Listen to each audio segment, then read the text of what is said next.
Prions.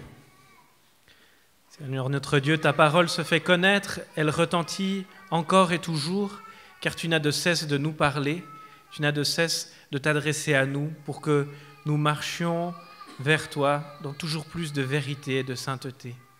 Seigneur, nous voici encore devant toi, nous te demandons ton Esprit Saint pour venir ouvrir nos cœurs à ta parole afin que ce que nous allons semer puisse porter du fruit, du bon fruit, Seigneur. Amen. Sans amour, je ne suis rien. L'apôtre Paul ne mâche pas ses mots.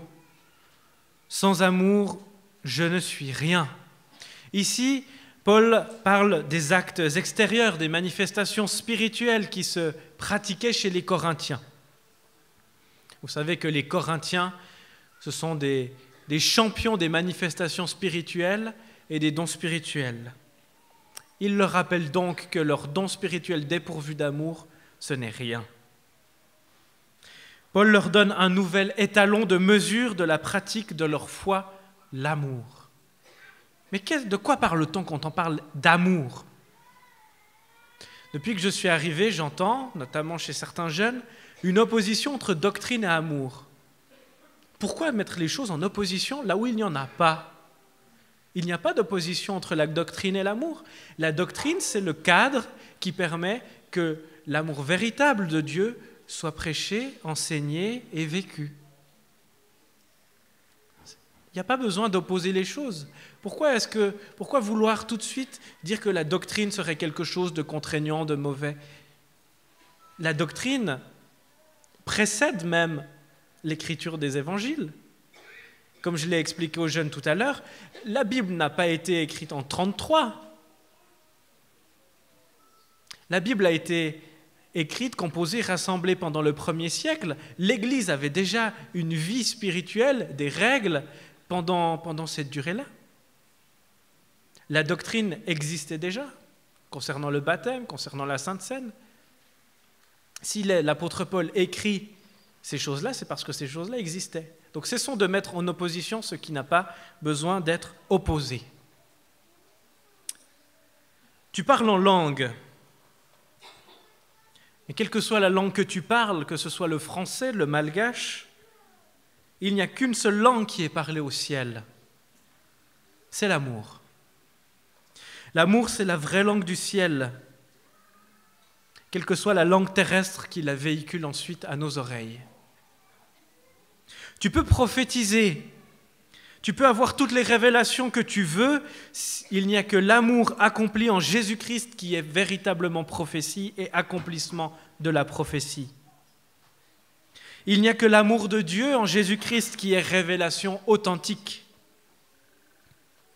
Ce que tous les prophètes ont annoncé, c'est le Christ qui l'a accompli.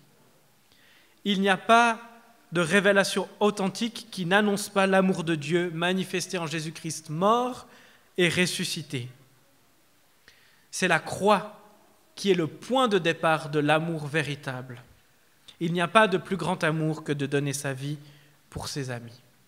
Et Paul le rappelle, « Je n'ai voulu connaître parmi vous que Christ et Christ crucifié. » Aucune révélation déconnectée de la croix n'a de sens, même si elle prêche l'amour. Même si tu distribues tous tes biens aux pauvres, poursuit Paul, es-tu conduit par l'amour divin lorsque tu le fais ? Paul nous met ici en garde, même les gestes qui semblent les plus empreints d'amour ne le sont pas forcément. Est-ce que c'est par amour que tu donnes tes biens, par ostentation, pour te montrer ou pour que les gens t'admirent ? Et dans ton service comme berger, comme pasteur, comme responsable d'église, comme jeune engagé au STK, est-ce que c'est l'amour qui est moteur de ton action ? Est-ce que ton amour est fondé sur la croix ? Quand tu prends la parole et que tu prêches, est-ce que c'est l'amour de Dieu qui transparaît dans tes paroles ? L'amour de Dieu est humilité. Paul, dans ces 3 versets, nous recadre.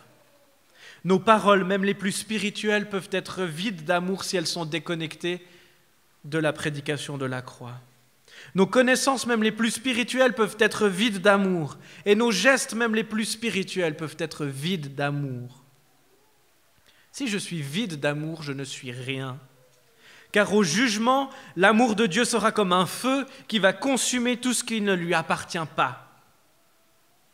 Il restera alors ce qui est véritable en nous, la foi véritable, l'espérance véritable et l'amour véritable, partagé, démontré et vécu. Ce n'est pas le plus spirituel ou le plus consacré en apparence, celui qui n'a que Dieu comme mot à la bouche, qui est le plus proche de Dieu. Mais c'est celui qui aime en vérité, car Dieu est amour. Voilà le critère que donne Paul.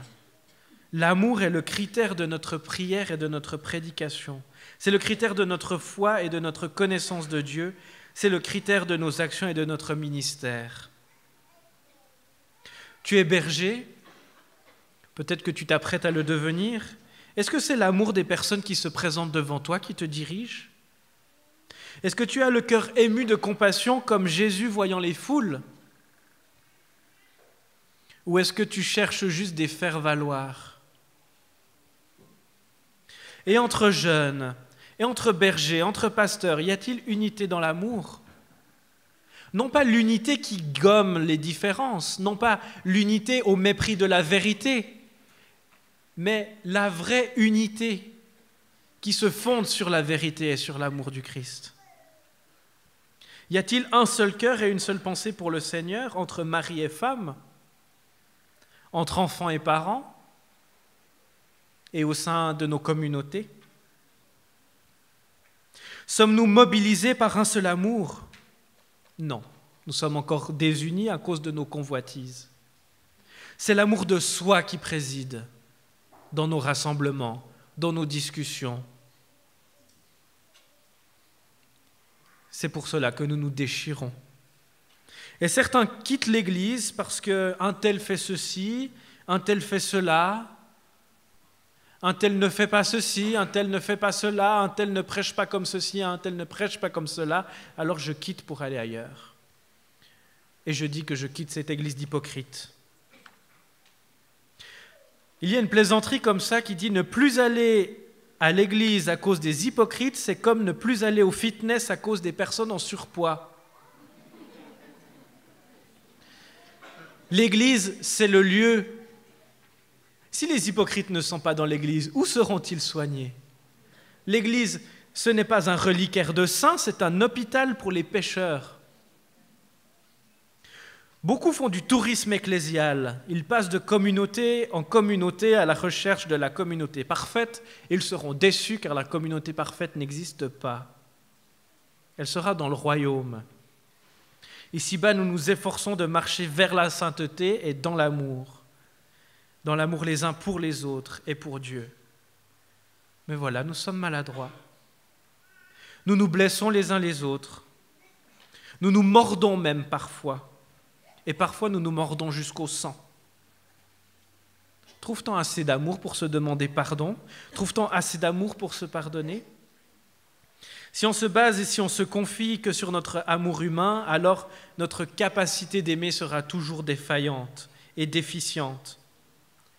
Nous avons besoin d'être saisis et d'être embrasés par un amour plus grand, l'amour de Dieu qui s'est incarné en Jésus-Christ.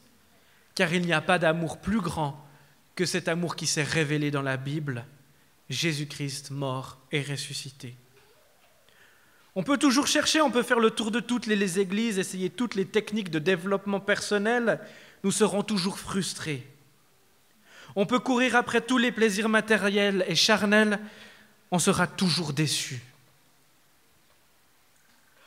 On peut même partir en quête de toutes les extases spirituelles, courir de prophète en prophète, notre quête sera vaine. Parce que, comme le dit saint Augustin, il y a dans l'homme un vide en forme de Dieu. Et ce n'est que le Christ véritable, pas les faux Christ, pas les antéchrists. Le Christ véritable seul peut venir remplir ce vide qu'il y a au fond de nous. Pourquoi l'amour du Christ est-il différent? L'amour du Christ, ce n'est pas un amour à bon marché. Ce n'est pas un amour à la légère comme une amourette d'adolescent. L'amour de Dieu, c'est un amour qui se donne littéralement jusqu'à la croix, car le Christ s'est dépossédé, s'est vidé de lui-même. En grec, c'est la kénosis. Il est allé jusqu'à la mort et à la mort sur la croix, parce que c'est là le sommet de l'amour. Il n'y a pas de plus grand amour que de donner sa vie pour ses amis. Aimer Dieu, c'est aimer sa parole. Aimer Dieu, c'est aimer la parole annoncée par les prophètes et accomplie dans le Christ. Aimer le Christ, c'est demeurer dans cette parole et marcher comme le Christ a marché. C'est cela l'amour véritable. Un amour qui ne prend pas directement le Christ comme modèle n'est qu'un faux amour, comme il y a de faux Christ. Peut-on dire qu'il y a même anti-amour? L'amour de Dieu se manifeste à la croix parce que c'est lui-même, c'est Dieu qui se donne pour notre libération et notre guérison. Et cela a un coût. C'est un amour qui coûte. L'amour du Christ, ce n'est pas de la guimauve. C'est un amour qui se manifeste sur une croix. Si le crucifié continue d'aimer le peuple qui le crucifie, c'est l'attestation ultime, scellée par son propre sang, que rien ni personne ne nous sépare de l'amour de Dieu manifesté en Jésus-Christ. L'amour, c'est une puissance, c'est un pouvoir, mais l'amour de Dieu transforme. Tu dis avoir rencontré l'amour de Dieu, est-ce que ta vie a changé? Est-ce que l'amour de Dieu a transformé ta vie? Est-ce que ça a transformé ta manière de travailler? Est-ce que ça a changé ton rapport avec tes collègues, avec ton patron? J'ai un paroissien qui m'a raconté un jour qu'il était tout le temps en retard au travail, jusqu'au jour où il est devenu chrétien, car il a compris qu'en arrivant en retard au travail, même de manière indirecte, il volait son patron. Les minutes de retard, il volait son patron et il était injuste envers ses collègues. Ça a changé de quelque chose de manière très concrète. Est-ce que l'amour de Dieu a transformé ta vie conjugale? Est-ce que tu fais preuve de davantage de patience avec ton conjoint? Est-ce que tu fais preuve de davantage de douceur envers tes enfants? Et les enfants envers vos parents? Est-ce que l'amour de Dieu change quelque chose dans vos rapports? Ou est-ce que l'amour de Dieu reste lettre morte, un vœu pieux, quelque chose qu'on dit le dimanche à l'église, mais qui finalement n'a aucune conséquence? L'amour de Dieu est puissance de transformation. L'amour de Dieu a malheureusement des obstacles. Le grand obstacle à l'amour, c'est le péché dans nos vies. Ce péché qu'on tolère, celui qu'on garde, celui qu'on nourrit même. Parce qu'au fond, il nous plaît. Parce qu'au fond, on se complaît dans ce péché. Le péché, c'est le fruit de notre amour malade pour nous-mêmes. Cet amour idolâtre qui ne peut être que décevant. Pourquoi poursuivre cette voie alors que l'amour véritable nous est offert en Jésus-Christ? Si je ne me donne pas entièrement au Christ, je ne peux pas dire que j'aime vraiment. Jésus-Christ est venu rétablir la vie véritable. Il a rétabli beaucoup de choses, mais la puissance du péché demeure. Nous ne sommes plus esclaves, mais notre amour pour nous-mêmes nous conduit toujours à préférer notre plaisir personnel plutôt que la volonté de Dieu. Qu'est-ce qui te bloque? Qu'est-ce qui t'entrave pour te donner totalement l'amour de Dieu? Tout ce qui nous lie, tout ce qui nous empêche de nous donner totalement au Christ va être détruit par la puissance du sang de Jésus qui témoigne de l'amour du Christ pour nous. C'est ça l'amour véritable. Et Satan ne supporte pas cet amour. C'est pourquoi notre ministère de berger ne peut porter aucun fruit si nous ne sommes pas conduits par l'amour divin, l'amour véritable, Jésus-Christ. alors que nos duretés de cœur soient brisées par la prédication de l'Évangile, que le péché enraciné dans nos vies et qui nous fait tourner autour de nous-mêmes soit arraché par la puissance du nom de Jésus, que tout notre être soit rempli de l'Esprit Saint qui nous donne un authentique repentir, une conversion du cœur qui porte du fruit, ce fruit de l'amour de Dieu, manifesté en Jésus-Christ. Amen.